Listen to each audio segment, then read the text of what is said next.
doing? Oh, my mom called. They're gonna run our engagement announcement in the local paper, so we're looking for a good picture of us. Ooh, I'm afraid that does not exist. That's not true. They're great pictures of us. No, there are great pictures of you standing next to a guy who's going like this. I don't know what it is. I just can't take a good picture. Hey, why don't you guys go get portraits done by a professional photographer? What do you say? All right, but I should warn you, I'm not going. I'm going. Great. That's great, Monica. Great. Now, Chandler, you want to give us a smile? Okay. I'm sorry, is the seat uncomfortable? No, I am.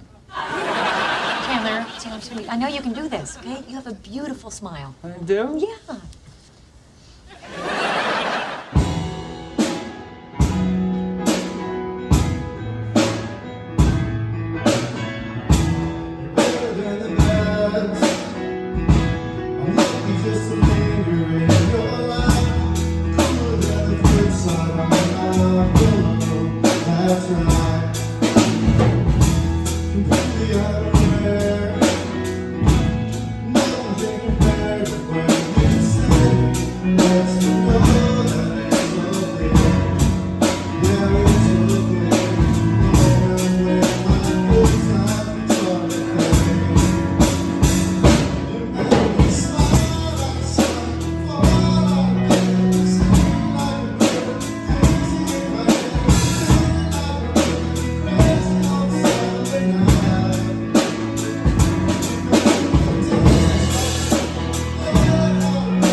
It is wonderful to see all of you here this morning.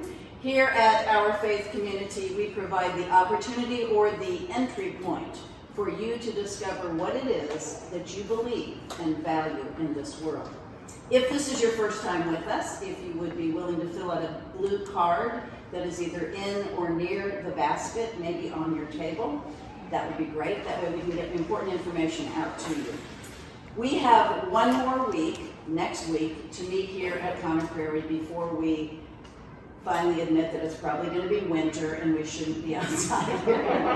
Last week when I walked up here and the band was already set up and I mean, things were falling over, chairs were falling. It was like a wind tunnel in here. And as much as I didn't want to, I had to cancel this service. But we were blessed with a gift of this weather today. Concord Prairie was willing to let us come back. It couldn't be better than this. It's not hot, it's not cold, we have a fire. We're all here together. It can't get any better. So next week, we have the Serendipity food truck that will be here, and following the service, we will share a meal together. Some of you have forms on your table. Some of you have told me how many people in your group or your family might be coming. I need a rough estimate so that I can let the food truck people know whether we're going to have 20 meals, 150 meals, how many meals. I need to give them a rough estimate. So if you would please fill out on that form. Betty, does it ask for their name?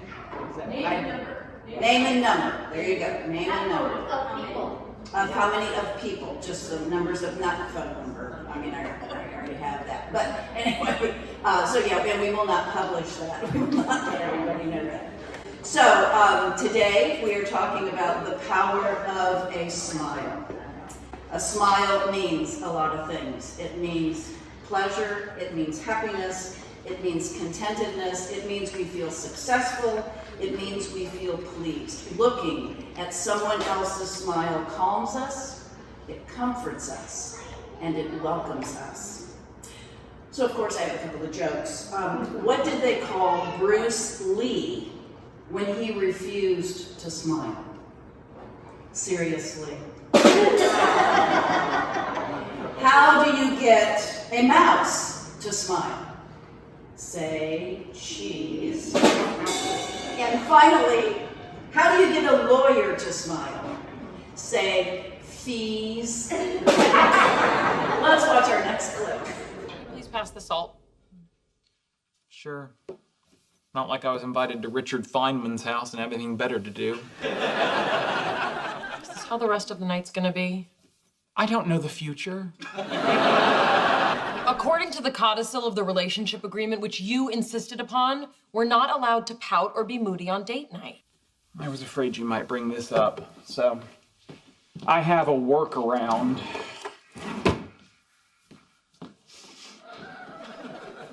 There you go.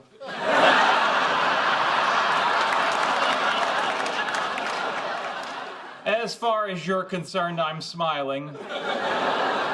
Although I must admit I'm smiling a little bit at the moment because this loophole is so brilliant.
Please pray with me. God, it's been a pretty rough year. We really haven't had a lot to smile about these past 12 months, but even if we were smiling, with masks covering our faces, who would know anyway? We've lost the ability to deliver a pretty powerful nonverbal cue by covering up our smiles. A smile can communicate happiness, offer encouragement, show empathy, or spread sunshine. And we need to remember that with our mouths covered, our eyes alone don't do the job. When others cannot see us smile, we need to be deliberate about picking others up, offering others support, and making our world a little happier. Please help us to find words in lieu of our smile and to demonstrate our intentions through our actions. Help us spread your love through the lives we lead and the examples that we set. Please guide us and inspire us to smile loudly in the days ahead. Thank you, God. Amen. One smile is all it takes to improve your mood, your energy, and your overall health. One smile is all it takes to help someone have a better day. One smile is all it takes to make a difference in the world.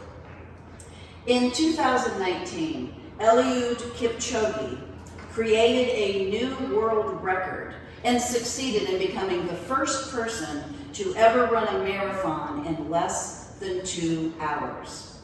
Now, those who were able to watch him in the moment marveled that during the most demanding segments of the race, his facial expressions never reflected pain and agony from the strain at running at such an incredible speed for so long. But instead, his face had a smile on it.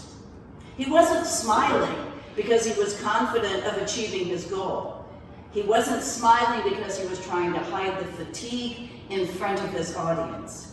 He was simply smiling to help him relax and maintain positive energy and positive spirit. Because he knew if he wasn't smiling, he'd be crying. The power of a smile helped Eliud Kipchoge to make an incredible moment in history and to become the world's fastest marathoner. Research has over time repeatedly shown that smiling doesn't just improve our personal health and well-being, but it impacts those around us. Our smiles are contagious, no question.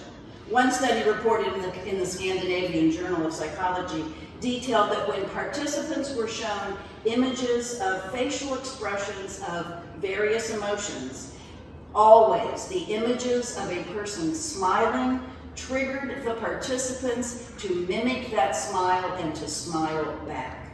When we smile at someone, they are likely to return our smile. When someone smiles at me, I feel comforted. William Arthur Ward wrote these words: "A warm smile is the universal language of kindness." When someone smiles at me, I feel welcome. And it just seems to soften the whole conversation. Max Eastman has stated, "A smile is the universal welcome." Smiles carry incredible power with them. And now in our new mask-wearing culture, our smiles have evaporated. They are hidden from us. And as a mental health professional, I have long been concerned about the impact of losing our facial expressions. I worry about what is happening to each of us emotionally now that we can't see the bottom half of someone's face. It just makes us suspicious when we look at each other instead of comforted. Now, part of the reason I went out and bought this plexiglass and bought face shields and stuff immediately upon starting our services here was so that you could see my smile. Because sometimes my speaking is so bad, at least if I smile, it softens it a little bit. But most often, the discomfort or the anxiety that happens in a school setting right now has me concerned for students. With students and teachers wearing masks, I fear that that learning environment for children that is often hostile is not going to be softened by smiles from their teachers. And apparently, I'm not the only person concerned with this issue. Let's watch. Dr. Nancy Lafferty, an author, mental health director, and professor in Wayne County, noticed how hard it's become to communicate as face masks hide people's facial expressions. To me as an adult, it felt a little bit scary and it felt a little bit anxiety provoking. And I thought about, wow, what could this, this must feel really weird for kids, and especially my own kids. I have 3 little kids of my own. Wearing a face mask is extremely important for safety, but as you can see, it has a tendency to hide our facial expressions and smiles, and this can be extremely challenging for young children. Psychologists at the University of Rochester Medical Center have published reports helping young children adjust to anxiety and barriers face masks can create. Facial expressions give us really important information about how other people might be thinking or feeling. They give us really important social cues for when it's time for us to talk, and not being able to read those may be challenging for some kids. Dr. Lafferty came up with this book as a solution.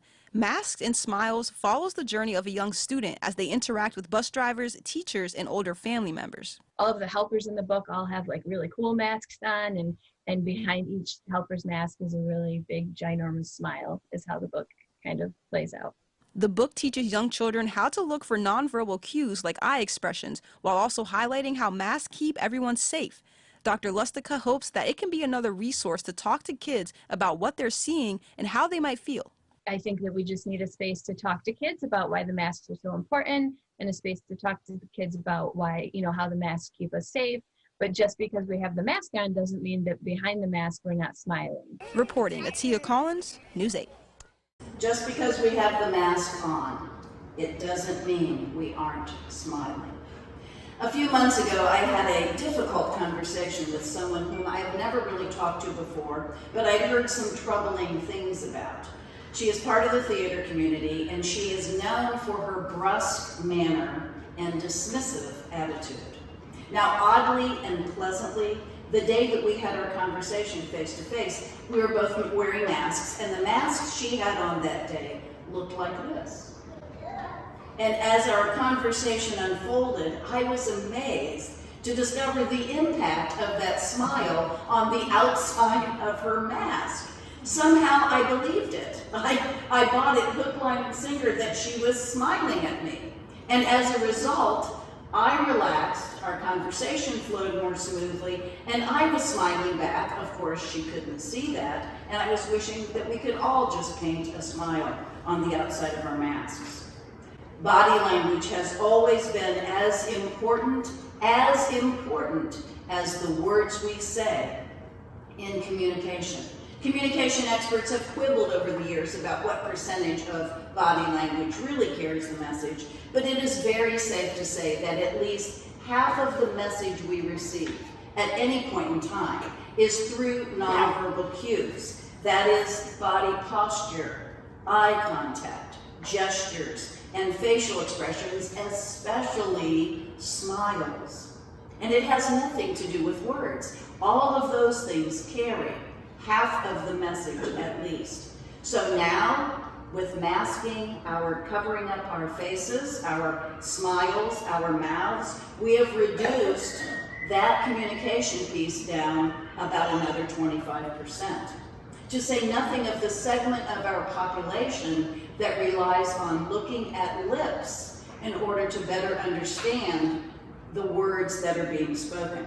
I think that the new skill that we all need to learn today is how to read eyes. A genuine smile tends to light up our faces, and especially our eyes. The impact of our eyes lighting up is even referenced in the Bible. Consider this verse found in Proverbs. A light in the eyes rejoices the heart. As we pay more attention to each other's eyes, perhaps, we'll get better at seeing the smile behind the mask. Psychology professor David Matsumoto at San Francisco State University stated, "When we wear masks, we are missing a major piece of the entire communication package. But people could adapt their body language. They could nod or wave." One day as I was walking through Meyer, early in our shutdown, early in the pandemic, a woman was struggling with her young child, and I walked by, and of course I was masked, and I said, "I'm smiling at you behind my mask. I don't know if that helps." And she goes, "It does." So I kind of feel like wearing a sign around my neck that says, "I'm smiling. I know you can't see it." Jasmine Gregory, a lawyer focusing on family and juvenile law, feels the limitations of masks acutely when she works with her young clients.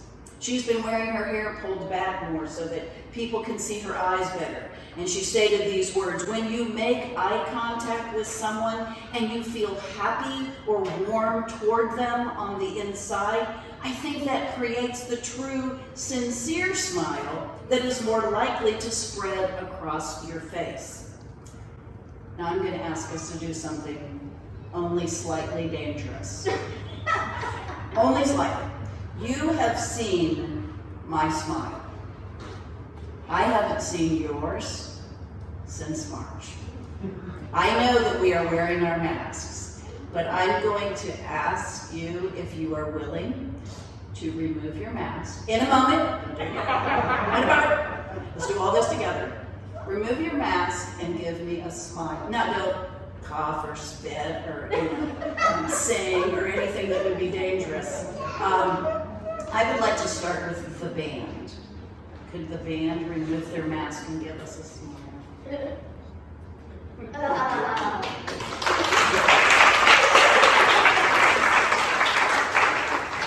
Let's have this side of the room. Let's go. Could these guys down this line, if you guys would take off your masks and let us see this smile. Down the middle row, the middle row.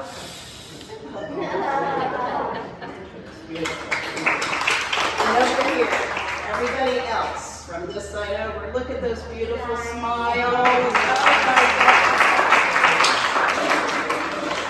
Thank you. That was a genuine gift. That was a gift. Thank you. The power of a smile must not be underestimated. A smile shares hope, affection, and peace.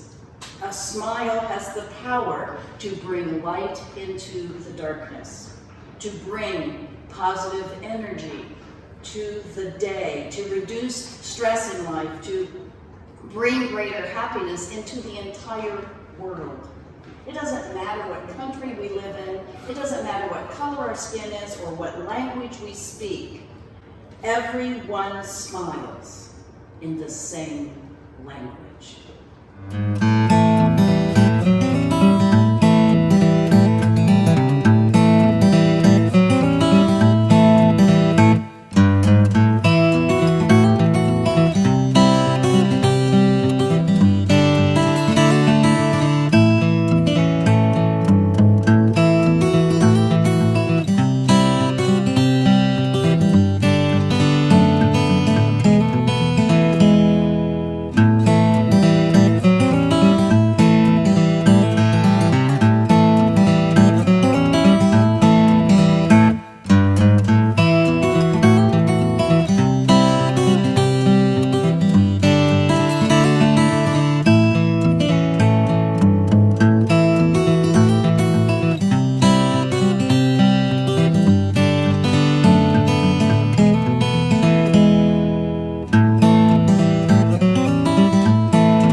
little heart, there's something about you, baby. Oh, I don't know. Isn't it amazing, a man like me can feel this way? Tell me how much longer it grows stronger every day. Oh, how much longer? I was in love 20 times before I could go next door. That was long before I met you. Now I'm sure that I won't forget you. I got them stars that you are who you are. And I'm just another lovely lady. Said I could break my heart. And like you can feel this way.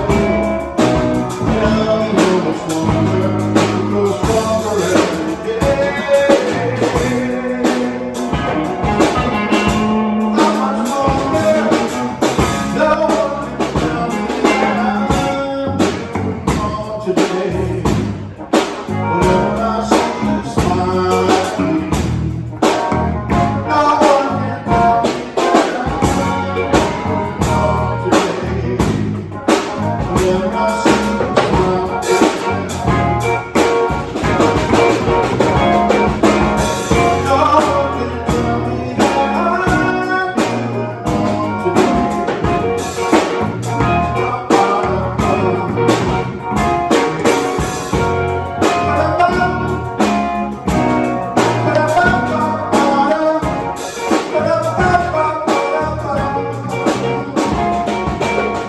no one can tell me that I'm today.